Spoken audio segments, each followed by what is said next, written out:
Dry হেয়ারে problem সবার। Dry hair হচ্ছে রাজনন্দিনী মুখার্জি, তার প্রশ্ন আজকে ড্রাই হেয়ার নিয়ে। নমস্কার, আমি মালবিকা আর আপনারা দেখছেন মেইনস্ট্রিম ল এসেনশিয়ালস। আজকে আমি আপনাদেরকে বলবো ড্রাই হেয়ার কাকে বলে, ড্রাই হেয়ার হলে কি কি প্রবলেম হয় আর ড্রাই হেয়ার কিভাবে কেয়ার করতে হয়। তো পুরো ভিডিওটা আপনারা দেখুন, ভালো লাগবে আর আশা করি শেষে আপনাদের প্রশ্নের উত্তরটাও পেয়ে যাবেন। প্রথমে প্রশ্ন হচ্ছে ড্রাই হেয়ার কাকে বলে। ড্রাই হেয়ার হচ্ছে আমাদের চুলটার মধ্যে কোনো সিবাম অয়েল, একেবারে ন্যাচারাল যে অয়েল সেটা একেবারে বের হয় না। ন্যাচারাল অয়েলটা আমাদের কি বলছি, সিবাম অয়েল, কারণ সিবাসিয়াস গ্ল্যান্ড থেকে অয়েলটা বেরোচ্ছে। স্কিনের নিচে থাকে সিবাসিয়াস গ্ল্যান্ড, সেই সিবাসিয়াস গ্ল্যান্ড থেকে যে ন্যাচারাল অয়েলটা বের হয় তাকে বলছি সিবাম অয়েল। তো ড্রাই হেয়ারের ক্ষেত্রে এই যে ন্যাচারাল অয়েল সেটা একেবারেই বের হয় না, সেই জন্য চুলটা আমাদের হেয়ারটা ড্রাই হয়ে যায় আর স্ক্যাল্পও ড্রাই হয়ে যায়। আর নিচটা, চুলের যে নিচের দিকটা যেটা থাকে লেন্থ, সেখানটা স্প্লিটেন্ড হয়ে যায়। ড্রাই হেয়ারে ড্যান্ড্রফটাও হয়ে যায়। তো সেক্ষেত্রে আমাদের ড্রাই হেয়ার হলে আমরা বুঝতে পারছি যে আমাদের অয়েলটা একেবারেই আসছে না, দেখতে রুক্ষ সূক্ষ্ম লাগছে, ডাল লাগছে, একেবারেই কোনো গ্লেজ থাকে না, ফ্রিজি ভাবটা থাকে ড্রাই হেয়ারে। এবারে এই ড্রাই হেয়ার হলে আমাদের কি কি প্রবলেম হয়। ড্রাই হেয়ার হলে আমাদের অনেক প্রবলেম। প্রথম কথা, চুল গ্রোথটা না কমে যায়, অয়েল থাকে না চুলের, মানে যেটা বাড়ছে সেটা বাড়াটা কমে যায়। আর ড্রাই হেয়ারে স্প্লিটেন্ট বেশি হয়ে যায়, দুমুখো চুলের প্রবলেম থাকে এই ড্রাই হেয়ারে। আর একেবারেই তো মানে কি বলবো, রুক্ষ সূক্ষ্ম, কোনো গ্লেজ থাকে না, তাই পার্সোনাল গ্রুমিং এর ওপরেও প্রচন্ড এফেক্ট পড়ে। তো সেই জন্য ড্রাই হেয়ারে কিন্তু আমাদের যেটা হয় সেটা, ড্রাই হেয়ার বা ড্রাই স্ক্যাল্পে যেটা হয় সেটা হচ্ছে আমাদের ড্রাই ড্যান্ড্রফটা বেশি হয়। এক্ষেত্রে আমরা এই যে প্রবলেমগুলো হয়, এই প্রবলেমগুলো কিভাবে সলভ করব, ড্রাই হেয়ারের প্রবলেমটা আমরা কিভাবে সলভ করব। যেমন ধরুন, আমাদের যেটা করতে হবে একদম কম্পালসারিলি, আমাদের যেটা করতে হবে সেটা হচ্ছে oil massage, hot oil massage, সেটাও organic hot oil massage. Organic oil যেটা আমি বানানোটা দেখিয়েছিলাম, সেই তেল বানানোটা একটু দেখে নেবেন। দুটো ভিডিওতে দুরকমভাবে আমি তেলটা বানানো দেখিয়েছি। অনেক কিছু মানে আমাদের লাগবে না উপকরণ, হাতের কাছে যেগুলো থাকবে সেই সব জিনিস দিয়ে আমরা তেলটা বানাবো। দুটো তেল বানানো দেখিয়েছিলাম দুরকমভাবে। আমরা যদি হেয়ার গ্রোথের জন্য বানাই তো দুটো মধ্যে যে উপকরণগুলো ছিল সেগুলো একত্রিত করে আমরা তেলটা বানিয়ে ফেলবো ঘরেই।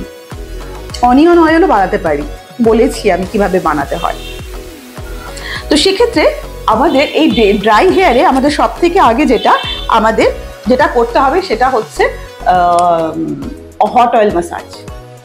হট অয়েল মাসাজটা আমরা করবো, তাই বলে সারা রাত্রি ওভারনাইট আমি রাখতে বলি না কখনোই।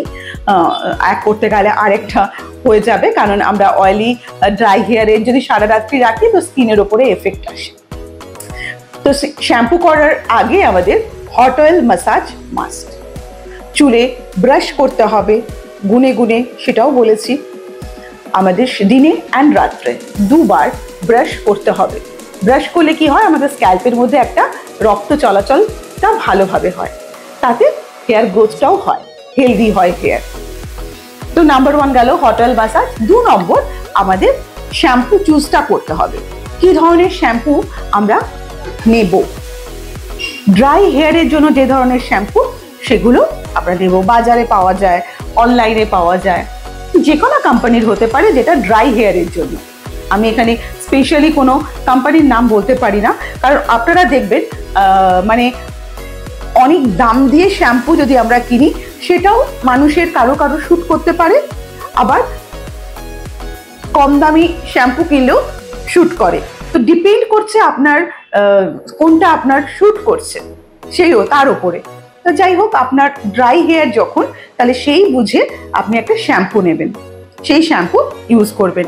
আর যদি মনে হচ্ছে শ্যাম্পুতে যাব না, তাহলে অর্গানিক পদ্ধতিতে হেয়ার বা স্ক্যাল্প পরিষ্কার করতে পারেন। কি সেটা আগেও বলেছি, আবারও বলছি, রিঠা, শিকাকাই, আমলকি অ্যান্ড বয়রা, 4টে জিনিস আপনারা বাজার থেকে কিনে আনবেন। কিনে এনে লোহার যদি কোনো আয়রন বা লোহার যে কড়াই, ছোট্ট বাটি, তার মধ্যে আগের দিন রাত্রে ভেঙে ভেঙে ভিজিয়ে রাখবেন। ভিজিয়ে রাখার পর পরের দিন সকালবেলায় সেটাকে ফুটিয়ে নেবেন। ফুটিয়ে নিয়ে ঠান্ডা করে সেটাকে ছেঁকে নিতে হবে। সেই জলটা দিয়ে যদি আমরা স্ক্যাল্প অ্যান্ড হেয়ারকে পরিষ্কার করতে পারি, তাহলে তো কথাই নেই, ভীষণ ভালো, ভীষণ উপকারী। শিকাকাই আমাদের চুলটাকে পুরো স্মুথ করে, রিঠা প্রপারলি পরিষ্কার করে, আমলকি চুলকে কালো করে, অ্যান্ড বয়রা এগুলো সব চুলের গোড়াকে শক্ত করে। তাই একদিন করলে তো হবে না, আমি বলছি কি বারে বারে, কোনো জিনিস একদিনে আমরা বুঝতে পারবো না, আমাদেরকে এটা রেগুলার করতে হবে। যদি সপ্তাহে 3 দিন শ্যাম্পু করি, তো সপ্তাহে 3 দিন আমাদের এই অর্গানিক পদ্ধতিতে পরিষ্কার করতে পারি। তাহলে তেল মাসাজ, চুল পরিষ্কার করা, স্ক্যাল্প পরিষ্কার করা হয়ে গেল। তারপরে যেটা করতে হবে সেটা হচ্ছে হেয়ার মাস্ক। বাজারে যে পাওয়া যায় সেটাও আমরা করতে পারি, আবার অর্গানিক হেয়ার মাস্কও আমরা ব্যবহার করতে পারি। দুটো হেয়ার মাস্কই আমাদের ব্যবহার করা যেতে পারে। যেটা আমি বলেছিলাম, what is the difference between mask and conditioner? Conditioner লাগালে কি মাস্ক লাগাবো না? সেক্ষেত্রে আমি বলবো কন্ডিশনার চুলকে কন্ডিশনিং করছে, আর হেয়ার মাস্ক চুলকে পুষ্টি দিচ্ছে। সেটা কিন্তু আমি আগেও বলেছিলাম, আগের ভিডিওতে ডিফাইন করেছিলাম। যাই হোক, তাহলে আমাদেরকে কন্ডিশনিং করতে হচ্ছে অ্যান্ড মাস্ক লাগাতে হচ্ছে। মেবি হতে পারে বাজারে কেনা যে কোনো হেয়ার মাস্ক হতে পারে, আদারওয়াইজ ঘরে বানানো হেয়ার মাস্ক হতে পারে ফ্ল্যাক্স সিড দিয়ে, তিসির বীজ দিয়ে। আমি ওটা আপনাদেরকে পরে আবার বানিয়ে দেখাবো। এরপরে যেটা আমাদের করতে হবে, ঘরোয়া পদ্ধতিতে চুলের মধ্যে একটা প্যাক লাগাতে হবে। সেই প্যাকটা কিরকম? আমাদের লেবু অ্যান্ড মধু, অতুলনীয়। লেবু, মধু সপ্তাহে 1 দিন আপনাকে চুলে অ্যাপ্লাই করতেই হবে। লেবু মধুতে চুলে গ্লোটা আসে, মধুতে চুলে খুব ভালো গ্লো করে। স্ক্যাল্প থেকে লেন্থ অবধি লাগাই, তাহলে আমাদের স্ক্যাল্পের অনেক ধরনের প্রবলেম সলভ হয়ে যায়, সফট হয়। এটা নাম্বার 1। 2 নম্বর, মেয়োনিজ। ইয়েস, মেয়োনিজের প্যাকও আমরা লাগাতে পারি চুলে, মাস্ক বানাতে, মানে ঘরোয়া পদ্ধতিতে সেটা লাগাতে পারি। ডিমের প্যাক লাগাতে পারি, কিন্তু ডিমের প্যাক লাগাবার সময় বা মাস্ক লাগাবার সময় আপনাকে খেয়াল করতে হবে কোন চুলের জন্য কোনটা। আগেও বলেছি, ছোট্ট ভিডিওতে দেখে নেবেন। এরপরে আমরা যেটা বলবো, অ্যালোভেরা জেল। অ্যালোভেরা জেল আমাদের চুলের জন্য ভালো, স্ক্যাল্পের জন্য ভালো। আর এছাড়াও আমি আগে একবার বলেছিলাম বানানার একটা প্যাক। ঘরে যদি আমাকে চুলকে স্পা করতে হয়, তাহলে আমি সেটা কি কি জিনিস নিয়ে ইউজ করব সেটা আগে ভিডিওতে বলেছি, সেটা আপনারা একটু দেখে নেবেন। এই গেল ড্রাই হেয়ার কিভাবে আমরা কেয়ার করব। তারপরের প্রশ্ন আমাদের, স্প্লিট এন্ড হলে আমরা কি করব? চুল দুমুখো হয়ে যাচ্ছে। চুল দুমুখো হয়ে গেলে প্রথমে আপনাকে যেটা করতে হবে সেটা হচ্ছে চুলটাকে কেটে ফেলতে হবে, ছেটে ফেলতে হবে। হ্যাঁ, এখন হতে পারে কি চুলের ওপরগুলোতেও হয়ে যায়, স্প্লিট এন্ড দুমুখো হয়ে যায় খুব বেশি ড্রাই হলে।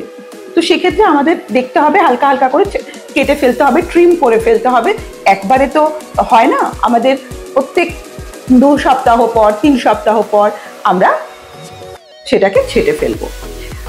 আর যদি আমাদের এই যে মাস্কগুলো বললাম, যে প্যাকগুলোর কথা বললাম, সেগুলো যদি আমরা হেয়ারে লাগাই, তাহলে আমাদের রিমুভ হয়ে যাবে, চুলটা আস্তে আস্তে ভালো হবে।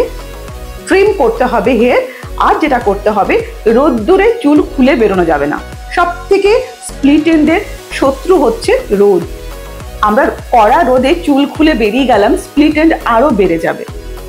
আর সিনথেটিক, অনেকে দেখবেন যে পিলো কভার, যে বিছানার চাদর বা বালিশের কভার, সেটার মধ্যে না কটন থাকে না, সুইস কটনও থাকে।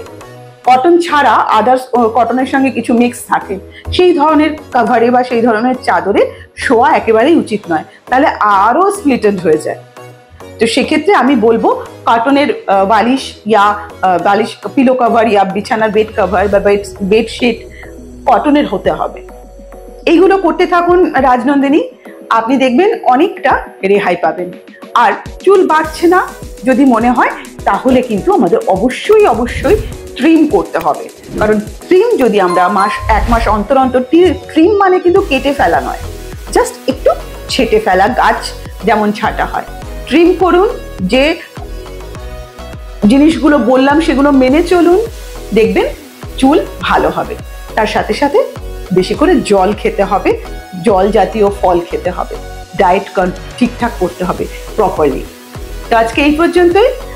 আরো ভিডিও নিয়ে আগামী পর্বে আমি মালবিকা আপনাদের সামনে আসব। তার জন্য আপনারা সাথে থাকুন আর দেখতে থাকুন মেইনস্ট্রিম লাইফ এসেনশিয়ালস। নমস্কার।